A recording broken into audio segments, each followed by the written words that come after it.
This Thursday, April 25th, MLB Betting Predictions episode of the MLB Gambling Podcast on the Sports Gambling Podcast Network is brought to you by Underdog Fantasy. Play their fantasy pick'em for a chance to win 100x in NBA, MLB, MMA, NHL, golf, and more. Sign up today at UnderdogFantasy.com using promo code MLB SGPN to get a 100% deposit match. Plus, we're also brought to you by our NFL Draft Bingo. Play NFL Draft Bingo for a chance to score a $100 SGPN gift card exclusively on the SGPN app. Welcome, everyone, to the MLB Gambling Podcast, part of the Sports Gambling Podcast Network. It is Wednesday, April the 24th, currently 5:37 on the East Coast, here to get into the 10-game schedule on Thursday. And Thursday means day baseball. And joining me here to help me break everything down on the diamond, got my guy here with me. It's Lonte Smith. Lonte, what's going on, my man? How you doing this Wednesday afternoon? Doing well, man. Doing pretty good. This is, like I told you earlier, this is like my third time talking about these games. So ready for some new series. But altogether, though, I think it's been a pretty good and interesting week for a lot of these teams. So looking forward to hopefully this being the last time we talk about these and ending on some winners. Yeah, we'll have brand new series obviously starting on Friday here. Yes, so sir. definitely excited for the new series kicking off this weekend between Friday and Sunday. So should be exciting. And last games, obviously, like we mentioned, the rubber games, the getaway games, I guess we should say, for these 10 teams. Yeah, man, it's Thursday. That means that'll be day baseball starting very, very early here. So it'll probably be a quicker pod than usual. So let's just dive right into it, man. Let's get into these games here. We'll start here with a 12:35 p.m. Eastern start with the Milwaukee Brewers. They are finishing up their series against the Pittsburgh Pirates. Freddie Peralta gets to start here for the Brewers, and it'll be Mitch Keller on the mound here for the Pittsburgh Pirates. Brewers a -122 road favorite, +102 on the money line for the Pirates. Total is set at 7.5 in this game here, Lonte. Freddie Peralta, man, I have that ticket for him. Me too. Be here. Hopefully he can continue against the Pirates. Ben, what do you think about this game? Yeah, man. Like I said, like the last few shows, I think I just bet the Brewers in just about every game as long as it's properly lined, especially within this frame. And with Peralta on the mound, who's been going really, really well. 1 earned run or less in 3 of his 4 starts. He's going deeper in the game, 6 innings pitched in 3 of those 4 starts.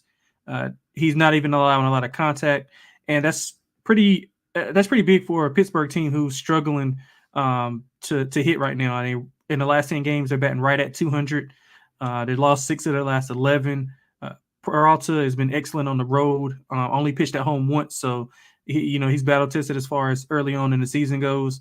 7+ Ks in all the starts. I'm gonna be heavy on Peralta props, probably his outs and his strikeouts as well. Pittsburgh not hitting the ball well at all. Keller, on the other side, Keller's been okay.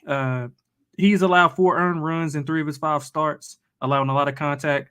That's bad news for the Brewers, who have been raking as of late, which is not so much what we're used to seeing. 4.1 runs per 9 in the last 10 on 8.3 hits, so they're hitting the ball really well.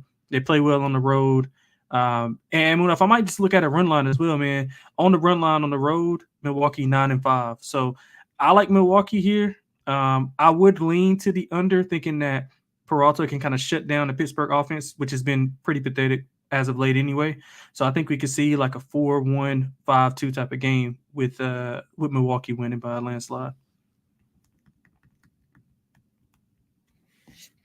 Yeah, quietly, Freddie Peralta now the second favorite in the National League for Cy Young Award winner right now at 5-1. Yeah, you nailed it, right? Freddie Peralta has been absolutely outstanding to start the season. 4 starts, 2-0 with a 1.90 ERA. Mitch Keller, I feel like for some of people, the jury's still out on him. I know he was pretty good at home last season, especially before the All-Star break, and after that, it kind of fell off for him. So I can really only look at the Brewers here with Freddie Peralta. He's given up at least 2 earned runs in every single one of his starts this season. He's allowed 4 in 3 out of the 5 starts. So yeah, I'm with you here on the Brewers -120. The run line as well, get you some nice plus odds there. That number currently right now is at, let's see here, plus 142 currently over on DraftKings on their Brewers run line of minus 1.5. So yeah, I could see the under in this game here as well. So 100% agree with you on this game between the Pirates and the Brewers. All right, Lonte, before we do get to the next game, hey, NFL Draft is this week. In fact, it's on Thursday night, and the Sports Gambling Podcast has you covered all week with NFL draft props, mock drafts, and their NFL Draft Watch Party. Tune in Thursday night on the Sports Gambling Podcast YouTube page and hang out with the guys for the best NFL Draft Watch Party out there. I know my Texans don't have a first-round pick this year. Traded it last year, I think, but to the Cardinals, and obviously that was a great deal with getting Will Anderson and CJ Stroud. But make sure you guys download the SGPN app for your free shot at winning a $100 SGPN gift card with the NFL Draft Bingo. Again, make sure you guys go to the App Store, go to SGPN. You'll see that black and red logo. Just download the app and get your free shot at winning a $100 SGPN gift card with the NFL Draft Bingo. All right, let's next game of the afternoon. Speaking of Cy Young favorite, we have the Cy Young favorite in the National League on the mound here. That is going to be Zach Wheeler. He is facing Cincinnati in this game. Nick Martinez gets a start here for the Reds. Phillies are a minus 155 road favorite here, plus 130 on the money line for the Cincinnati Reds. Total is set at 8.5 in this game here, Lonte. And Zach Wheeler has come out and looked absolutely phenomenal for this Phillies team. And unfortunately for him, he's made 5 starts. He's allowed only 8 earned runs, but he has a 1-3 record. And the run support really hasn't been there for him. They lost his first 4 starts until they beat the woeful White Sox in his last start, did the Phillies here. But, I mean, there was a couple or 2 games in there where he had one bad start, you can say, against the Pirates. But other than that, he's been absolutely solid. Against the Reds in his career, he's 1-2 with a 2.98 ERA. Did face his team earlier this season. 6 innings, 1 earned run allowed, 10 strikeouts for Zach Wheeler in that game against the Cincinnati Reds. Meanwhile, on the other side, Nick Martinez, he gets started here for the Reds. He has a 4.76 ERA. To be kind of like a spot start for him, and maybe see the bullpen guys come in, because this is his 3rd start of the season. He hasn't made a start since the Saturday, April 6th game against the New York Mets. So, again, I think it's just another brilliant performance here by Zach Wheeler. If you want to look at the run line here, the one concern obviously is that he's going to get the run support in this game. So, being in a hitter-friendly ballpark, that's for sure. And right now, that run line for Zach Wheeler is, let me see here. Let me go over to another book because DraftKings doesn't have it up right now. Currently over on FanDuel, you could get this at plus 105 right now for Zach Wheeler on the run line. So I think he continues dominating, and I think he does get the run support here in this game here, Lonte. Yeah, I'm agreeing with you. He's coming off that 7 1/3 scoreless. I know it was against the White Sox, but listen, got to take the small victories when you can get them. 7+ inning pitch in 2 of his last 3, and he shut down Minnesota at the beginning of the month. 1 earned run on 6 pitches. On 6 innings pitched. He had 10 Ks. So I'm gonna be looking at a K prop as well. He's had 8+ in 3 of his last 4. Cincinnati has been known to kind of chase and strike out a lot, and they're actually hitting 177 in their last 10. I want to go under as well. The last 3 meetings have went under for this team, and with Cincinnati kind of being hit or miss as far as offensively and going against Wheeler, I mean, I don't know if they can get a lot of run support here. But the thing that worries me is if Wheeler can't go like 6, 5 2/3, 6, maybe even 7, their bullpen is horrible, man. Allowing 6 runs per 9 in their last 10. Allowing batting average of 260. And although Cincinnati's not hitting the ball well, I mean, if you go from Wheeler, you're pretty much downgrading to that bullpen a lot more than what some teams would be doing. So I'm gonna lean with the under, man. Take a shot with that. But I do like Wheeler props here, and I'll be with you on the Phillies. It's hard for me to trust Cincinnati right now, despite winning 7 of the last 11. I mean, they're hitting like under 200. So got to be due for a little bit of regression here. Yeah, I think it's a great point that you bring about the bullpen there as well. then you probably just want to pivot to like the run First line five. for the Phillies in the first five. Yeah. Because that first five is probably going to be heavily juiced on the money line. So maybe a run line for the Phillies in the first five there, I think would be worth a look here as well. All right, let's get over to the next game on the schedule. We'll go to get back to my odd screen here. 1:10 Eastern start. Speaking of the woeful White Sox, they are in action against the Minnesota Twins in this game. Currently seeing the Twins are starting Bailey Ober and Michael Soroka gets a start here for the Chicago White Sox in this game. Lines are minus 245 in favor of the Minnesota Twins and plus 200 for the Chicago White Sox. Total is set at 7.5 in this game here, Lon. Matchup between Soroka and man, it's just Minnesota or nothing. You saw I don't know if you watched last night, but I just kind of had MLB beginning. Yeah, man, they let it go, and I had the Twins in like a parlay with a couple of other teams, and I was like lucky. It's completely lucky. I mean, they gave up like 2 runs in the top of the ninth. Minnesota did, and Buxton kind of tied it up, I think, in the bottom of the ninth. I mean, White Sox is just horrible, man. If anything, you just got to take the Twins on the run line, even though they're not getting the full 9 at bats. I mean, the White Sox are just horrible. I mean, if they couldn't win that game last night, I don't know what to tell you here. Yeah, it's I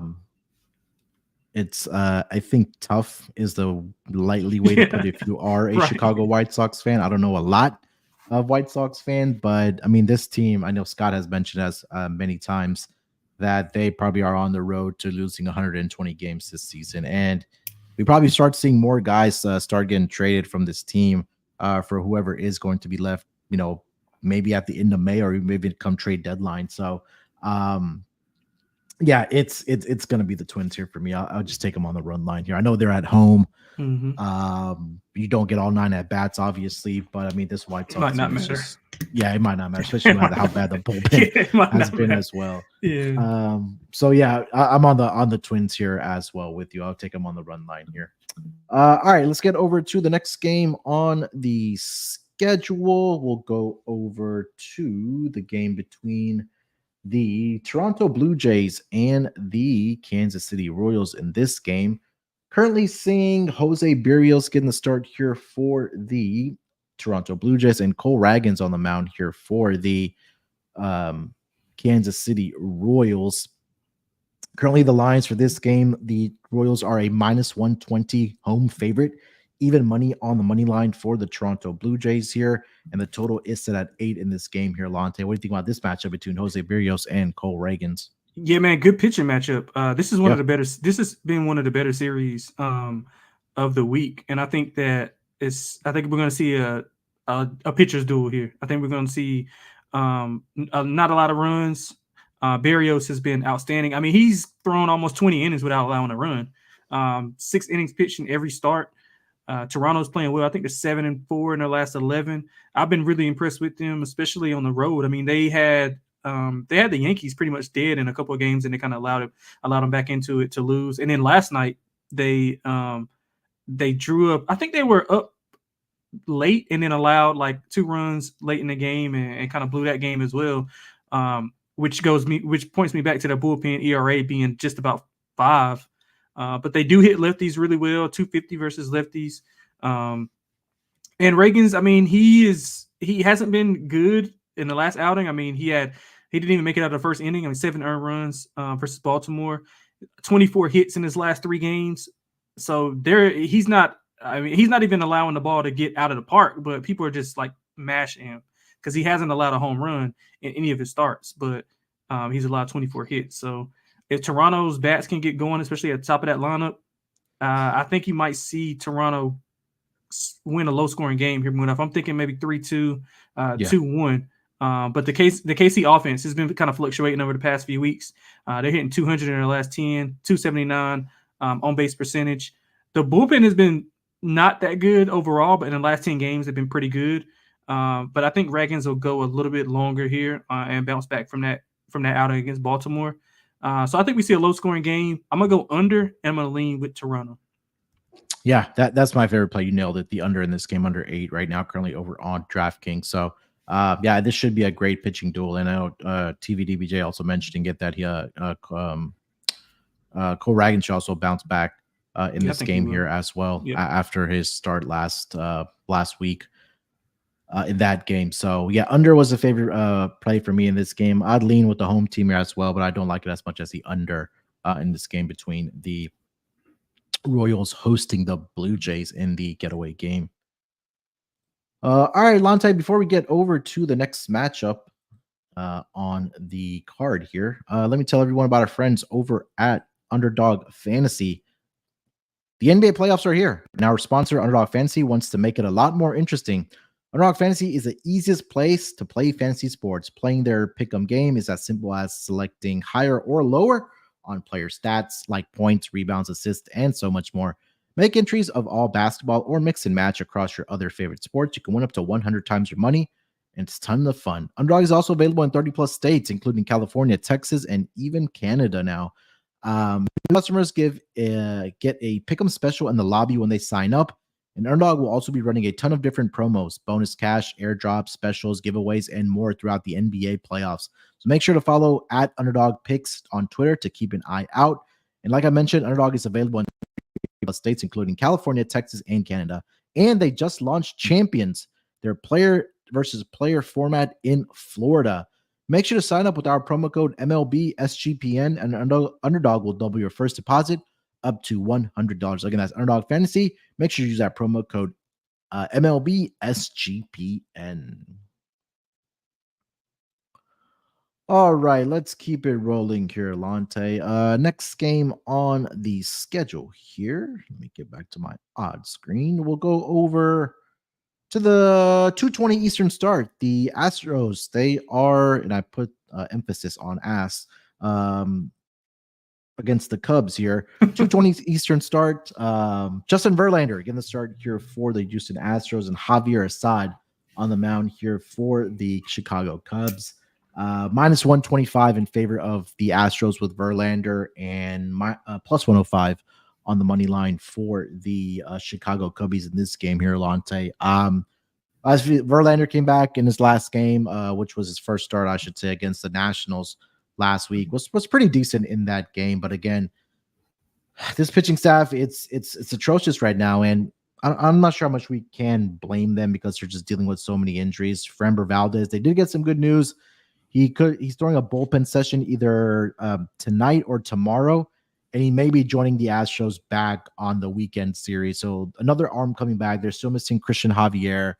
Some more pitchers that are out for this team, but it's just not good right now for this Astros team. But Justin Verlander, their ace, is on the mound here against the Cubs, man. What do you think? Yeah, I've been backing the Cubs all year, man. The Cubs have been really good to me. 8-3 at home. They won 7 of 11. Assad's been really, really good.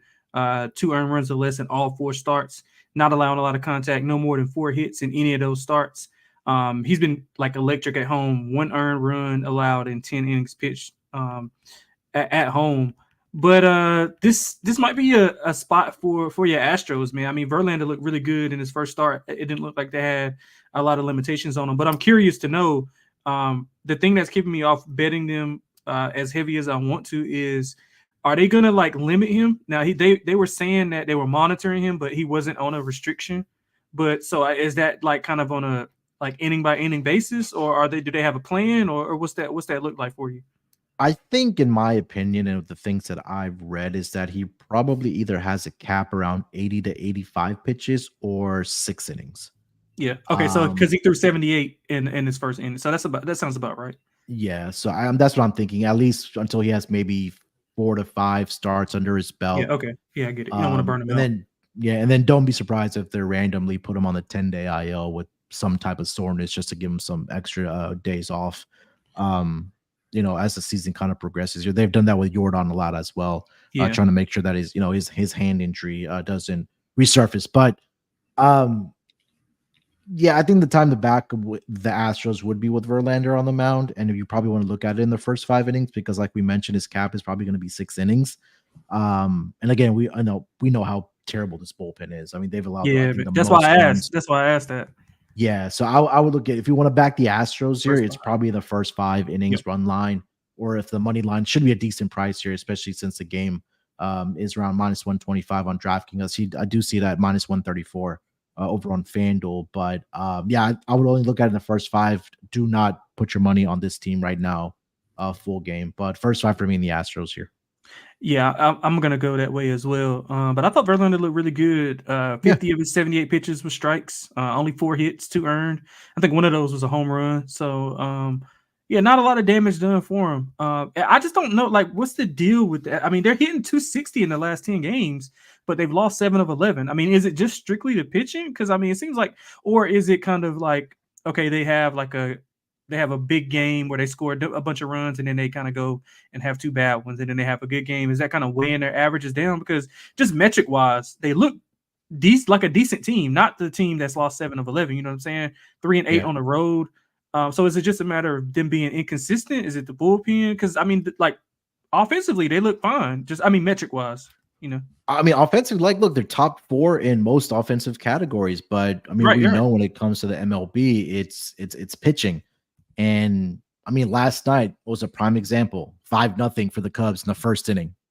And that's I think for any team, it's just a tough hole to climb out of, especially when you're putting yourself in a 5-run deficit in the first 5 innings.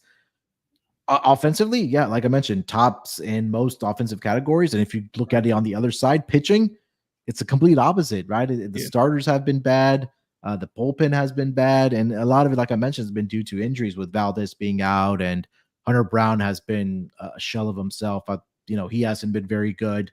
How much of it is Dusty not being there? Yeah, how much? And I think that's a possibility there as well. But also, this team is a little bit older now as well, right? I mean, their window was from that 2017 to, I mean, I think the window is still there, but maybe 2017 was their first title. They won again in 2022.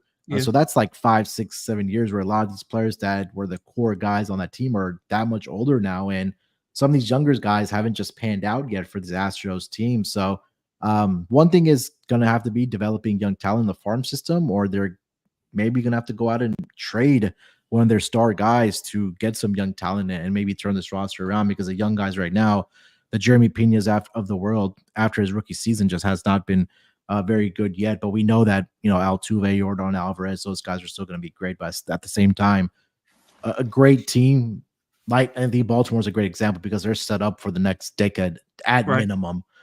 They still have guys in their minor league system, and they have very young guys right now on their major league roster. So they're going to be set up very, very well. And they're going to be a great destination for free agents as well. So I think that's something that I do need to get back to. But back to the game, yeah, I think we're both on the Astros first 5 innings here. Yes, sir.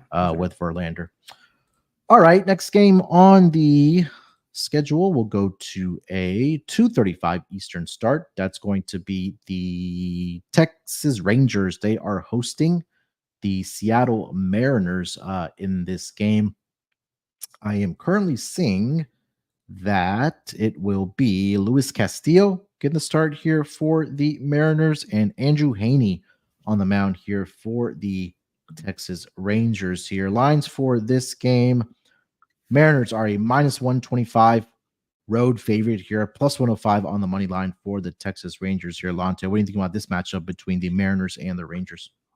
Funny thing about it, man, the Seattle started out so bad, and I had so much high hopes for them. So I was betting them like the first few weeks, and they were just getting killed. And I kind of gave up on them. And what do? They win 8 of 11. They're playing a lot better offensively. They kind of got right. I think the offense kind of got right in Coors. They covered 8 of those 11 games. The bullpen's been solid, but of course, I haven't been on them. And then Texas, I think everybody on the network had pretty much kind of the same scenario of how Texas would look. They're the hangover from from overachieving, and I mean, I think it's been on full display. I faded them last night. They were coming back home from a 3 straight road series. They're under 500 at home in their last 11. The bullpen ERA is nearly 5. That's something that haunted them last year. Their offense was just so good that it kind of could overwhelm. I mean, it kind of could like overseed what they were doing with the bullpen. And then they got some good pitching from Montgomery, and those guys at the top of the rotation, so they weren't getting into the bullpen as early as the numbers would indicate that. So offensively, man, they're hitting 224 in the last 10, which is not good for a team who's predicated on their offense. Haney, he's faced a tough slate of offenses. He's faced Houston twice, Atlanta and Tampa early on. So I mean, that's brutal, man. That's a brutal set of offense. And he faced Tampa. I know Tampa's kind of reeling right now, but this is early on when Tampa, was, I guess projected to be a decent offense. He hasn't allowed a lot of hits, 11 hits in his last 3 games, but he's allowed 11 earned runs in that stretch. Do you think that's kind of a good regression candidate? Because I mean, he's not allowing a lot of hits, but when he is, it's just converting into hard runs. Contact probably. Yeah, I mean, because like I was looking at his game log. Like he got shelled at home in his start by Houston, 6 earned runs allowed, but he only allowed 4 hits. So like I don't know if that's going to kind of regress back to where he's going to get some good look. But I mean, Seattle's been hitting the ball pretty well. But the thing is, they're hitting 217 versus lefties. Although they're hitting 250 in the last 10, I think that'll play a factor here. So I'm gonna be on the home dog here, Munaf. I'm gonna go with Haney and think that Texas offense can get back going. I mean, they had a couple games to settle in, being back at home. I think they can go in, and Castillo's been. He's been better. He's been pretty good. He's still allowing a lot of contact, but he's allowed only 2 earned runs in his last 2 starts, and versus allowing 12 in the previous 3. So I do think Texas offense wakes up here. I'm gonna take the home dog. I'll take the home dog in the Rangers. Yeah, I'm with you on the Rangers here. I mean, you mentioned it perfectly that this should be an opportunity for Andrew Haney to bounce back in a positive way, and like you mentioned, he's faced some of the best offenses in his first couple of starts there. So, I mean, when you go up against Atlanta, the Astros, who have pretty much owned you, in Tampa, who hasn't been that bad at all, and they've lost all 4 of his starts as well, right? But on the flip side, Luis Castillo, 3 appearances last year against his Rangers team, 0-3 with a 4.91 ERA. He had 1 really good start in Texas, 7 innings. He only allowed 1 earned run, 5 hits, but they ended up losing that game. And again, you mentioned that the Mariners have not been very good against left-handed pitching. I think that might just be the difference in this game here. So I'm on the Rangers here. I like the plus price. I know it's very, very slight at plus 105 right now for the Rangers. But I think this is a good spot here for them to go up against the Seattle Mariners, who again have been very, very inconsistent this season, to say the least. All right. Next game on the schedule will go to a 3:10 Eastern start. We've got the San Diego Padres. They are in Colorado to take on the Rockies in this game. And I'm currently seeing, let me see who's on the mound here. Randy Vasquez on the mound here for the San Diego Padres, and Dakota Hudson gets a start here for the Colorado Rockies. Padres minus 155 on the money line, plus 130 on the money line for the home underdog, the Colorado Rockies. Total is set at 10.5 in this game here between these 2 squads. And I'll start here with Randy Vasquez on the season. Let's see here. Pretty good start for him. He's had 1 start, which was last week against the Toronto Blue Jays. Ended up losing the game. 5 innings, 1 earned run, 5 hits, but he did give up 4 runs overall. Meanwhile, on the other side will be Dakota Hudson for the Colorado Rockies. On the season for Hudson, 0-4 with a 5.06 ERA. He's allowed at least 3 earned runs in every single one of his starts. He's allowed 9 earned runs over his last 10 innings, 8 walks in that span as well. He's also allowed a home run in his back-to-back starts as well. So not sure how well Randy Vasquez can go along here, but I do think the Padres can put up runs in this game off of Dakota Hudson. So that team total was probably 5.5 with a 10.5 total for the Padres. I would maybe look at a 3.5 first 5 innings team total as well for the Padres here, Lonte. I want to see a couple more starts out of Randy Vasquez because before I can back him. But I do think this is an opportunity for the Padres offense to do have some success in this game against the Dakota Hudson. Right now, 0-4 with a 5 ERA for the Colorado Rockies. So runs for me for sure for the Padres side here. I got absolutely nothing on this game. No, All right. I got absolutely. I mean, but I will say this though. I will say this that I know you like you made a good case for the over, and maybe that's why I was leaning under, just because the Rockies, they've been playing under lately, even at home. And Yeah. we all know what kind of park that Coors is, but they've been playing a lot of under. I think 8 of their last 11 have went under, and the Padres offense inconsistent. Now, can they get right against the Rockies? Of course. So that's what kind of laid off. That's why I kind of laid off of it.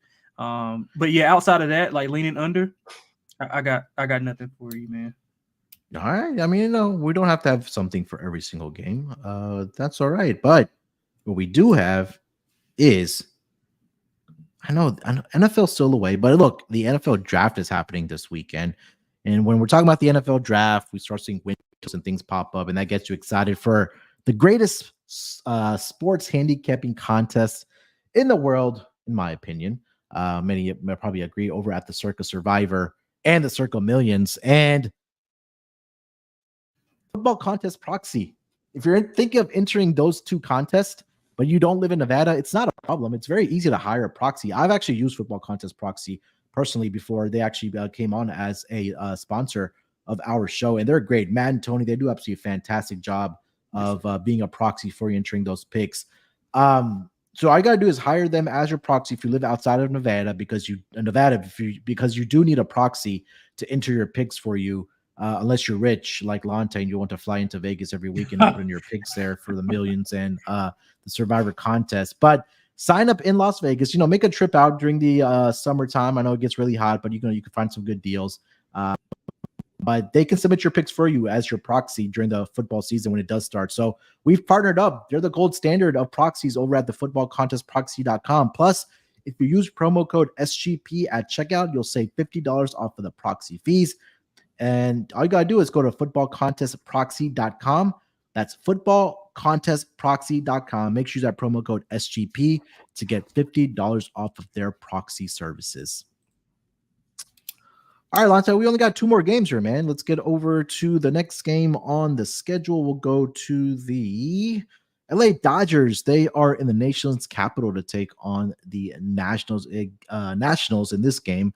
Yamamoto getting the start here for the LA Dodgers, and it'll be Mackenzie Gore on the mound here for the Washington Nationals. Looking at the lines for this game, the Dodgers are a -192 road favorite here, +160 on the money line for the Washington Nationals. Total is set at 9 in this game here, Lonte. What are you thinking about the Dodgers and the Nationals here with Yamamoto and Mackenzie Gore?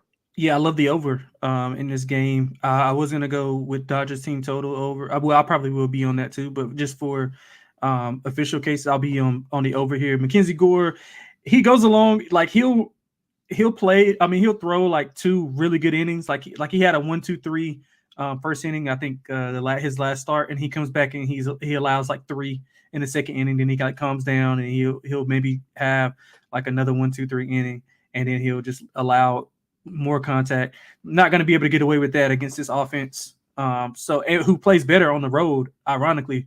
But I do think the Nationals can get to Yamamoto as well.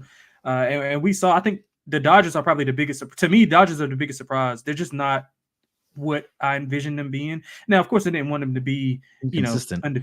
They're just too inconsistent. And I think a lot of that has to do with the pitching, which you talked about earlier with the Astros.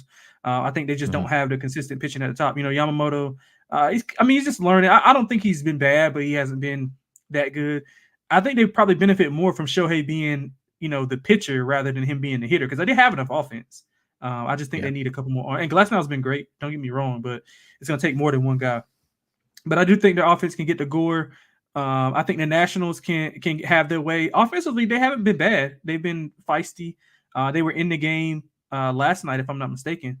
Was that last night? I know they got blown away in one game, but then they came back and played really feisty with the Dodgers. Maybe that was last night, and then I think Ohtani hit that home run, I think, in the later innings yesterday. And it was like 4-1 victory for the Dodgers last night. Yeah, okay, cool. Yeah, so I like the over here, 9.5. I think we can see, 11, 12 runs. Most of those provided by the Dodgers, but I do like the over in this game, Munaf. Yeah. Give credit to Patrick Corbin yesterday for how well he pitched against the Dodgers, only allowing 3 hits. He did have 3 walks, but didn't give up any earned runs Yeah. to that Dodgers team. And we saw the start earlier this season where he allowed, I think, I want to say 3 or 4 within those first 5 innings. But yeah, I'm with you. Again, I can't trust Yamamoto at this price and how bad he's been through the first several starts here. I mean, the Dodgers have lost 4 of his 5 starts this season. And the lone victory was against the Cubbies back on April 6th, where he had that was probably one of his 2 best starts of the season. 5 shutout innings against the Cubs. But you take a look at his last 2 starts, 6 earned runs allowed, 11 hits, 11 innings against the Mets and the Padres. And like you mentioned, this Nationals team, they've been feisty, and I do think that the Dodgers will put up runs in this game off of Gore as well. Gore did face this Dodgers team last season. In the month of September, I believe he allowed, I want to say it was four runs within 5 innings here. Let me double check here. Yeah, 4 runs he gave up in 4 innings, and he allowed 6 hits. 3 of those 6 hits, Lonte, they were home runs by this Dodgers team. So, I think the offense breaks out in this game. I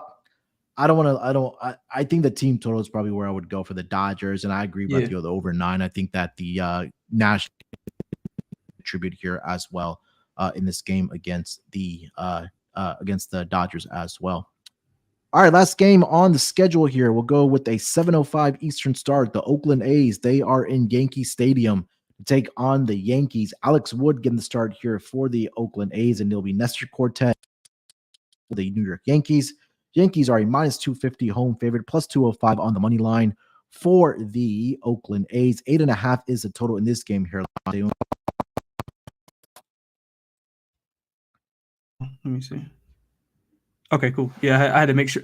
Listen, I know you keep seeing me like stop the cam. It's because I'm trying to get the timestamps, and I know what you're doing. It's too small. Yeah, too fucking small, and I can't see it. So yeah, I don't want to look like a creep, like leaning in to like look at the camera. But yeah, man, I like the team total for Oakland to go under here. First 5 in full game. You can't trust the Yankee offense at all unless they turn into the Bronx Bombers of old, which I highly doubt. Especially not at home where they've been inconsistent, the most inconsistent, and you would think it would be opposite, but it's not. But Cortez's last 15 innings at home, he's been scored. He's held opponents scoreless, and Oakland's offense is not good at all. Although they've been feisty as a team, and overall, I don't think that they'll be able to get it going against Cortez. They don't hit lefties that well. I think Cortez will shut them down. So I'm going with the first 5 and full game under for the game and for the Oakland A's. Yeah, as much as I want to take the Yankees run line here, their offense is just not producing right now. And it's crazy to say. That against when you have a lineup. I mean, Juan Soto's just been the one bright spot, but outside of that, Stanton, he got I think a hit yesterday. But other than that, Aaron Judge has been absolutely atrocious. So again, I need to see more of this lineup before I can back them here. But you mentioned that Cortez has been absolutely fantastic at home. I would lean towards that Yankees run line. I'm not going to bet it again because I don't trust the offense. If this offense was to be firing on all cylinders, which they could against Alex Wood, but right now I just can't until I see this offense turn it around here. And again, this might just be another 1-run victory for the Yankees here, and that would cost me on the run line, especially when they don't get all 9 at-bats being at home. So this could be like a 3-2, 4-3 type of victory for the Yankees, something similar to what we saw last night against the Oakland A's and Paul Blackburn on the mound there for the Oakland A's. So lean on the run line, but not going to be betting it until I do see this offense turn it around for the New York Yankees. All right, so that was the last game on the schedule here. 10 games on Thursday. That will lead us to our lock and dog for this Thursday 10-game schedule. A lot of day baseball. You want to lead us off with your best bet, or sorry, your lock and dog? Yeah, sure, I can. I'll make it fairly simple. I know Mal's happy about all this baseball that's happening on Thursday, unless he's like working a cocaine stripper infested party or something like that he normally does like once or twice. There's a secret. I think so, Something about man. Mal, but we'll just keep it at that. I don't know, man. Yeah. So There I'll might keep be it with the bodies on lock. this wall. I'll just leave it at that. Yeah, the game we just talked about, man, and like I said, I really love the under in that A's and Yankees game. I don't trust the Yankees offense. Have you seen the first? I didn't see a first 5 number. Did you see a first 5 under number? Sometimes the books have it posted. So which game? I'm sorry. The Oakland and New York. I think with the 8.5 total, it'll probably be more than likely 4.5. Yeah, I'm going under that. I think the Yankees. I don't think the Oakland A's score at all in the first 5. So if you want to take their team total under as well, I think that's correlated. I think Cortez is going to throw an absolute gem, and all we need is a couple of runs, and the bullpen will come in and shut the Oakland A's offense down. So I'm gonna go with. I mean, I guess you can have all of these as the lock. I'm going Oakland A's team total first 5 under, full game under, and just the entire full game under as well. For the dog, I'm going to go to a game that we both like, man. I'm a good spot for the Texas Rangers to get right at home with Haney. Seattle doesn't hit lefties well. They kind of, like I said, they kind of got back home, got settled. They're good to go. They got that loss out of the way. I think they come out strong with the offensive performance, and the offense hasn't been good at all. So I think they come back and bombs away on Castillo. All right, I like it. All right, for my lock, to over in the Dodgers the Nationals game. I think it's an opportunity day baseball, warmer. I do see 8.5 right now on FanDuel. I want to say if DraftKings had it at 9, but again, there's plenty of 8.5s out there. Yamamoto, I mean, like I mentioned, he's been giving up the runs at volumes to the opposition. But I think this will be more so that the Dodgers are contributing to it. I think Mackenzie Gore, like Lonte mentioned, that there's the first couple of innings where he looks pretty good, but then he'll give up the walks, he'll give up the hard contact. And at that point, that's where the runs will start coming in. So yeah, the best number right now, 8.5 over on FanDuel as my lock. For my dog, it's more than likely going to be a run line here. Not a whole bunch of Yankees, whatever you said, whatever you do. No, not Yankees. No, they're not even a plus price or minus 180 on the run line. Oh Jesus! What is the take back on Oakland? Plus 1.5, minus 102. Oh, okay. I thought I would bet that if I was getting plus money. Damn, even the Twins are minus price. Yeah, you got to be after that. After what happened last night, man. Yeah. And watch them. They're probably going to get blown away tonight. Like Minnesota is probably going to blow them away tonight. I think I'm going to go with the run line with the Philadelphia Phillies. It's at, and I hate giving out, it's plus 105, but there's nothing really enticing when it comes to plus odds right now. You know what? I'll change it to the Brewers. Let's go Brewers. I think Freddie Peralta has a great outing here against the Pirates. It's plus 136. That's a more favorable price because I think come Thursday afternoon or Thursday morning, that Phillies run line price will probably be at a minus price. So I don't want to give that out. That's not fair to the listeners. So I'll go Brewers minus 1.5 plus 136. I think I definitely have the better picture on the just really inconsistencies about Mitch Keller that makes me nervous in this game. But again, this Brewers offense season long has been really good. I know there's been a little bit of struggles there for them, but I think that they go along well here. I think they could win this game 4-2 at minimum, 5-2, something in that realm. Especially with a total of 7 right now, they're probably thinking it's like a 5-2 type of game here in favor of the Milwaukee Brewers. So I'll give out Freddie Peralta minus 1.5 plus 136 on the run line against the Pittsburgh Pirates. All right, that's going to wrap it up for this edition of the MLB Gambling Podcast. Anything else, Lonte, you want to mention before we get out of here, man? Nah, man, I'm good. Hopefully we can get to the window. So good series coming up this weekend for sure. I was taking a peek at the schedule. We got some good intriguing matchups. Got a lot of teams with the top of the rotation coming up. So should be a good weekend. NBA, NFL draft, hockey playoffs. Good. Got the golf going soon. Yeah, man, it's a good time. Good time to be doing what we do. Yeah, 100%, man. It's always going to be a good time with sports. A lot of sports going on, especially with playoffs going on. So I'll be back tomorrow at the same time, same place for the weekend card. I believe it will be Lonte and Dylan tomorrow, if I'm not mistaken. Or is it Scott tomorrow? No, I think it's me and Scott tomorrow. Yeah. Okay. All right. You and Scott tomorrow. So we'll be back at the same time, same place. So look out for us then. Make sure you guys follow Lonte on Twitter at XXLonteXX. You can follow me there as well, SportsNerd824. More importantly, make sure you guys subscribe to the MLB Gambling Podcast YouTube channel. And do us a favor. Hit that thumbs up button on your way out as you're watching this live stream. And, throw in your lock and dog into that comment section. We want to see what you guys are betting on as well. All right, we'll talk to you guys tomorrow. Till then, good luck with your bets. Let's break these books off and let it ride.